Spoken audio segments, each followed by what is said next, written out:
after having been expelled from Boston University for anti-apartheid protesting. I came to Washington with him in 1990 when he won his election to Congress. I served in his congressional office. I ran his Senate campaign in 2006. I was a Senate chief of staff for a couple of years. I left to start my comic book business, and he called me back in 2015 to run his presidential campaign. Started as his driver in to escape the politics 80s. since. What were you thinking on Tuesday night as it became clear that Kamala Harris was likely not going to win? You know, people talking about Kamala Harris, and she did not win, obviously, but this should not be laid at the feet of Kamala Harris. Whose feet should it be laid at? We lost the Senate. Looks like we're not going to regain the House.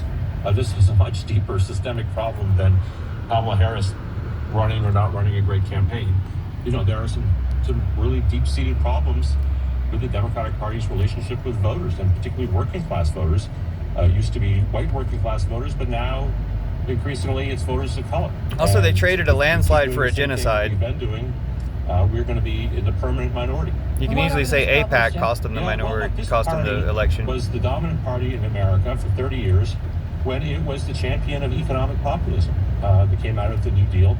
And when it started to abandon that, it lost faith with working class people. When they cheated Bernie, that didn't help. Really started this with, NAFTA, most favored nation status for China, going after poor people with his welfare reform bill, which caused, some people in the administration to even quit. And, since then, neoliberal politics, which has really hurt working class people in this country. So, open trade, free trade, and other pro-business policies.